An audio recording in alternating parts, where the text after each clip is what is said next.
मौर्योत्तर काल की चर्चा को आगे बढ़ाते हुए देखते हैं कि सुपारा या सोपारा, अब सोपारा कहते हैं ना, नाला सुपारा, सुपारा कहें या सोपारा कहें, कल्याण कहें या कल्याण कहें, ये महत्वपूर्ण बंदरगाह थे। दो महत्वपूर्ण बंदरगाह थे, क्या क्या? सुपारा और कल्याण। पैठान तथा तगर दो प्रसिद्ध मंडियां थी, सब्जी मंडियां, जहां से सब्जियां खरीदी जाती थी। मुद्राओं की चर्चा करें तो मुद्राओं में कांसापन, तांबा, सोने और चांदी आदि के सिक्के चलते थे। मुद्राएं प्रचलित थी, किसके किसके? कांसापन, तांबा और सोने चांदी की। ठीक है। दक्षिण में जितनी भी गुफाएं मिली है, दक्षिण में जितनी भी गुफाएं मिली है, सभी क्या थी? बौद्ध धर्म से रिलेटेड थी, संबंधित थी, और इसी काल में खुदाई हुई है या खोदी गई हैं। सभी गुफाएं दो प्रकार की थी, सभी गुफाएं दो प्रकार की थी, क्या क्या? चैत्यगृह या मंदिर, चैत्यगृह जिसे मंदिर भी कहते थे, और लयन या जो भिक्षुओं का निवास स्थान थी। चैत्यगृह लयन का, चैत्यगृह मंदिर कहलाया और लयन भिक्षुओं का निवास स्थान था। उस काल में बौद्ध धर्म से प्रभावित होकर के रुद्रदामन ने ब्राह्मण धर्म अपनाया था। हेलियोडोरस ने क्या? हेलियोडोरस विष्णु का उपासक था, भागभद्र का राजदरबारी है ना, हेलियोडोरस विष्णु का उपासक था। तो ये रही कुछ चर्चाएं। अब शुंग वंश के शासकों और उनके काल की चर्चा कर लें। आप लोगों के तर्ज पे ना लिखवा दीजिए। तो लिखिए, पुष्यमित्र शुंग का शासनकाल 185 से 149 ईसा पूर्व रहा। 185 से 149 ईसा पूर्व रहा। किसका?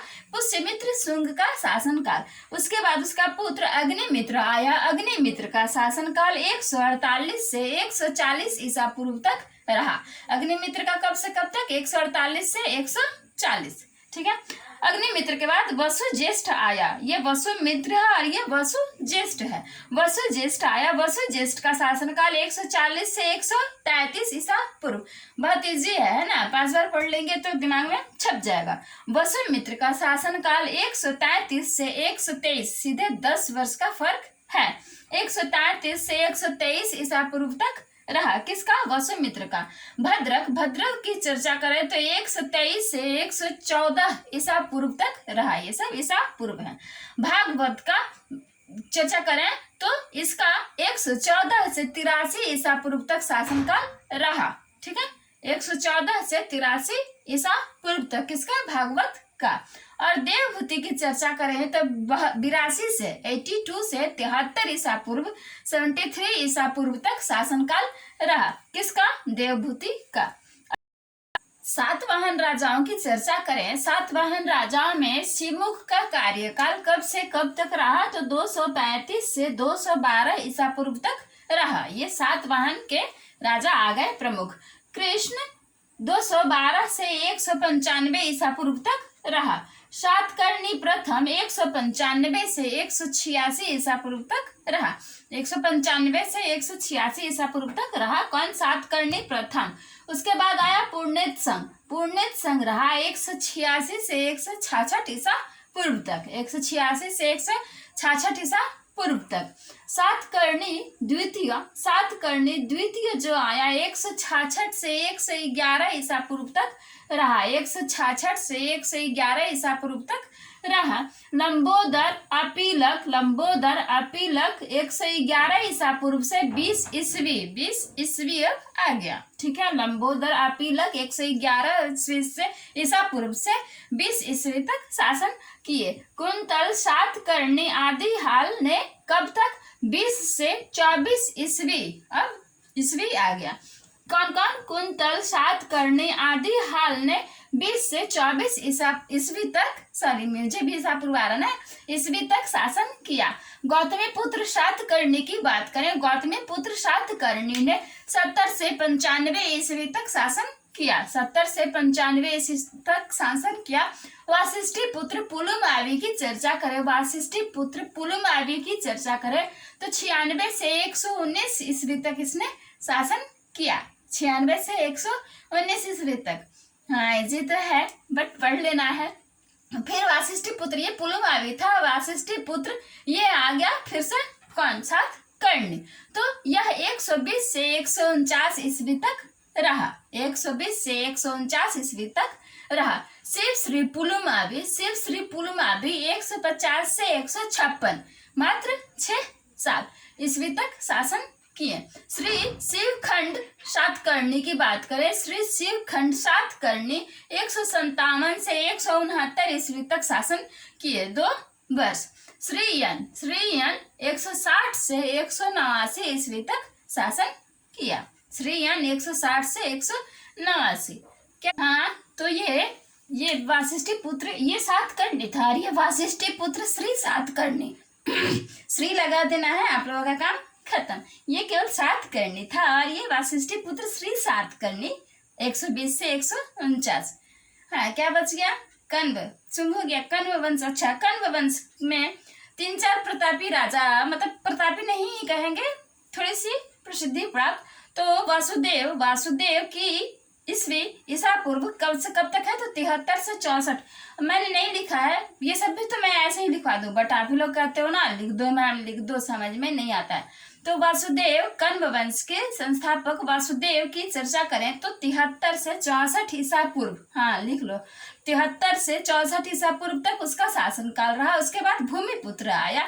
भूमिपुत्र का 64 से 50 ईसा पूर्व तक शासन काल रहा। 64 से 50 ईसा पूर्व तक यहाँ लिखूंगी तो डिस्टर्ब हो जाएंगे आप ही लोग, ठीक है। और नारायण आया उसके बाद 50 से 38 ईसा पूर्व तक नारायण ने शासन किया, ठीक है। नारायण ने शासन किया 50 से 38 ईसा पूर्व तक। और इसके बाद सुशर्मा प्रथम आया। ये कुछ राजाओं के जिक्र है। सुशर्मा प्रथम ने कहाँ से कहाँ तक शासन किया? 38 से 28 ईसा पूर्व तक शासन किया, ठीक है। हाँ, तो आप लोग ये नोट डाउन कर लो। अब आगे हम चर्चा करेंगे भारत में इंडो ग्रीक राज्य और राजाओं की। तो मौर्य शासन के बाद, मौर्योत्तर काल के राजाओं के बाद ही क्या हुआ कि यवनों का आक्रमण प्रारंभ हो गया। यवन राजाओं का आक्रमण प्रारंभ हो गया, जिसमें यूथिडेमस का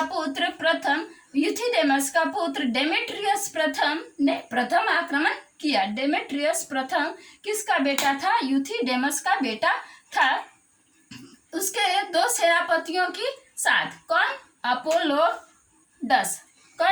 अपोलोडस और मिनांडर के बारे में तो सुने हैं, हाँ वही मिनांडर, ठीक है, जिसने नागसेन के साथ संवाद किया है।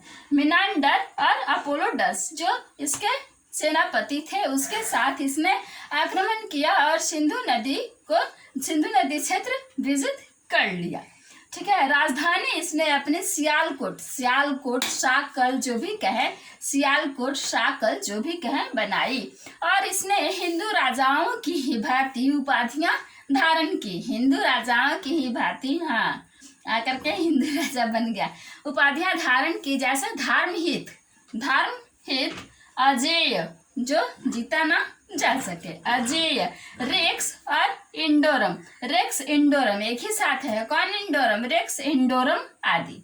इसने खरोष्ठी लिपि युक्त सिक्के भी चलाए थे। किसने? इसी डेमेट्रियस प्रथम ने। इसके 2 सेनापति थे, अपोलोडस, हाँ थोड़े से इम्पोर्टेंट है, नोट डाउन कर लेना है, मतलब मार्क कर देना है। मिनांडर तो था ही, किसका सेनापति था ये तो पूछा ही जाएगा, तो डेमेट्रियस प्रथम का। के बाद 2 भागों में यवन राज्य 2 भागों में बंट गया। किसमें? यूथिडेमस वंश और यूक्रेटाइड। कौन टाइड? यूक्रेटाइड वंश 2 में, यूथिडेमस वंश और यूक्रेटाइड वंश में बट गया।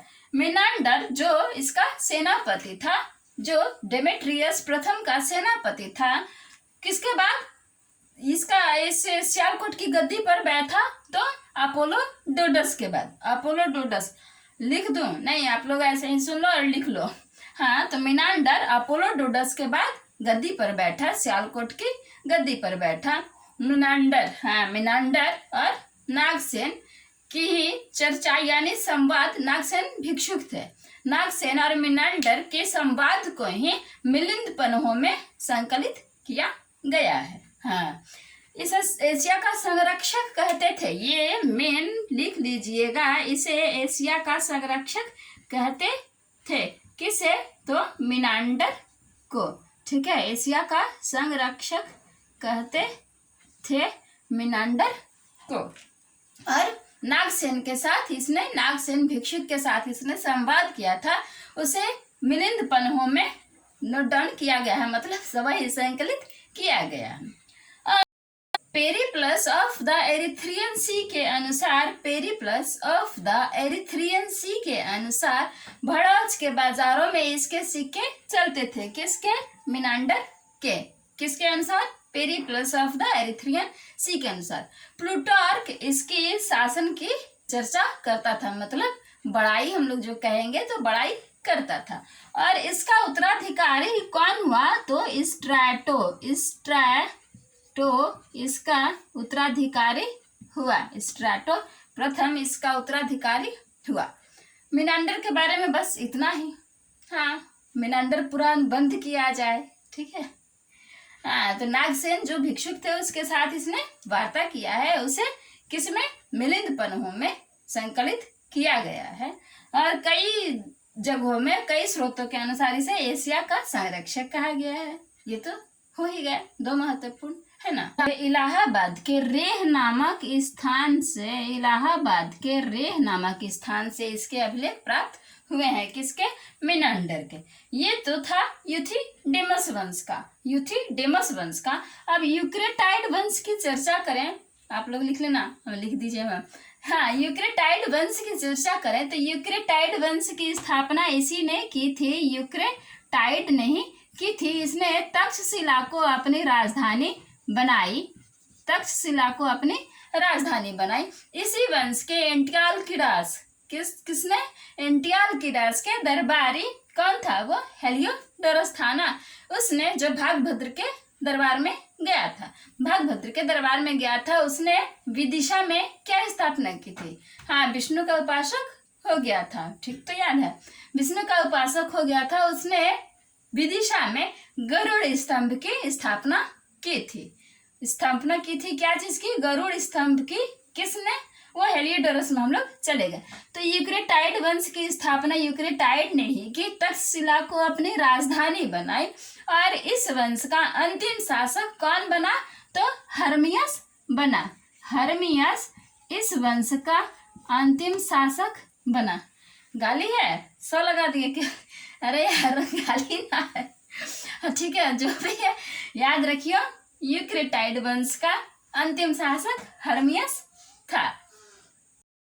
विदेशी आक्रमणकारी जो थे उनके नाम को हम लोग ने चेंज कर दिया भारतीय संस्कृति में। जैसे बैक्ट्रियन को हमने क्या कहा? तो बैक्ट्रियन को हमने यवन कहा। पार्थियन को हमने पहलव कहा। ठीक है। यूची को हमने क्या कहा? कुषाण कहा। ठीक है। और सिथियन को शक कहा। जो बच गया वो सिथियन है, तो सिथियन को हमने शक कहा। अब शक करते रहिए। और यूची को हमने क्या कहा? तो कुषाण कहा। बैक्ट्रियन को यवन कहा हमने, पहलव पार्थियन को कहा, शक किसे कहा? तो सिथियन को, और यूची को हमने कुषाण कहा। ये विदेशी आक्रमणकारी के भारतीय सांस्कृतिक नाम थे। यूनानियों के प्रभाव की चर्चा करें तो हमने सिक्के ढालना इन्हीं से सीखा। सिक्के ढालना हमने यूनानियों से ही सीखा, सांचे में डाल करके। ठीक है। और भारतीय ज्योतिष में प्रचलित 5 सिद्धांत और शब्दों की चर्चा करें तो केंद्र हारिज, भारतीय ज्योतिष में प्रचलित 5 या कुछ शब्द जैसे केंद्र हारिज लिप्त आदि दक्कन आदि शब्द हमने यूनानियों से ही लिए हैं ये शब्द हमने।